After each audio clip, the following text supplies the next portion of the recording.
Knueppel, our guest today here on the Hornets Hivecast. Con, thanks for joining us. Yeah, thanks for having me. Looking back now, first looking ahead now at Summer League, your first one coming up. What are your thoughts and what are some of your goals here for the next couple weeks? Yeah, I'm just super excited to get out there with some of the guys. We had our first practice today, so it was a big time to be out there and on an NBA team, and we'll get going. Goals are, go in and compete and hopefully win the games down there and be successful. What's something about playing in the NBA format, NBA style, that you would like to learn about yourself here in this upcoming stretch? Yeah, I think just the spacing's different, especially the width of the lane. So being able to guard your yard's important. Being able to get around guys and maybe finish in different, more creative ways. Now looking back at the process of joining the Hornets, draft days, you think back to those dinners that you had here in Charlotte, the meetings, the workouts. What stands out to you about the process of eventually joining the Hornets? Yeah, I think watching film with Coach Lee, and then we did that for a good hour, watching some of my film, but then watching a lot of the team from last year, and just seeing how we thought the game. It was similar. So I thought that was really cool getting that time.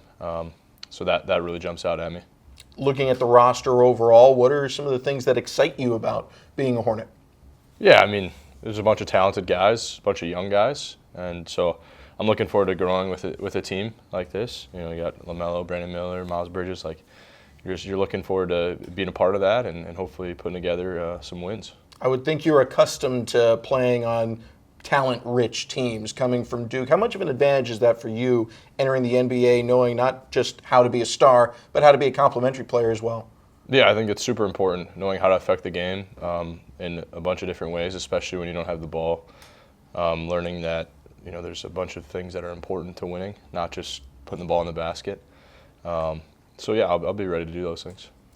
For you come from a basketball family, a pretty rich one, including an uncle who played in the NBA. I think you need a solid month, maybe two, to take over the family crown for longest tenured NBA player in the family. But what does having a basketball family do to help propel you to where you are today? I think it really is just like the competitive spirit, but also, the things that are important in basketball really translate to life. And so, like hard work, learning how to work with other people, being able to handle adversity. Those things are important to carry over into real life situations. So I think that's something that our family always gravitated towards basketball as a way to train in those areas. How about for you playing with your brothers? There's a lot of stories in basketball families about the battles in the backyard. What's the dynamic for you and your brothers playing? Yeah, we would play. We just kind of started playing again when I was back because they're bigger now, and so it used to be they would just quit. I was too big, but now it's like I'm the third biggest guy of my brothers, so the battles there are more fun. In terms of most talent, because we've got another player on the team in LaMelo who obviously comes from a pretty good, strong basketball family with his brothers. Who would you say has the inherent advantages? The eldest brother, youngest brother? You have a take on that? Ooh, I think definitely the youngest has an advantage because they get to see. Like, I started getting in the gym in 6th grade, all the time.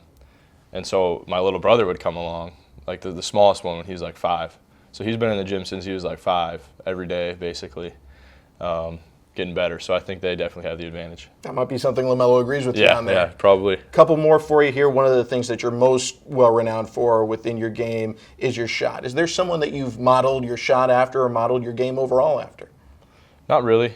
You just go to those coaches camps where they teach you how to shoot the ball correctly, and I was doing that in 1st, 2nd grade and just airballing every shot, but everybody's chucking it from their hip, but I'm trying to shoot it correctly. So even my dad was just chuck it up there, man. No, I want to do it right. So I think that persistence from a young age, so wanting to shoot the ball well, the correct form, really carried over. The Curry family obviously has some deep roots to Charlotte, and there's a lot of stories kind of similar to that about that transition and making sure the shot, the form, everything looks right. What age was it when everything seemed to click in? Oh, with the shot, probably like 8th, 9th grade.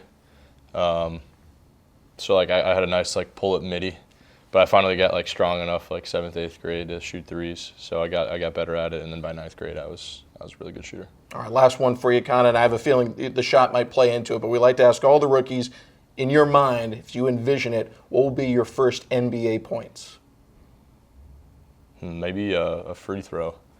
Drove, got someone in the air on a shot fake, leaned in, missed it, but then you got 2 free throws, knock them down. All right, 2 free throws it is. Con Knueppel, thanks so much for joining us. Good. Best of luck in Summer League. Thank you.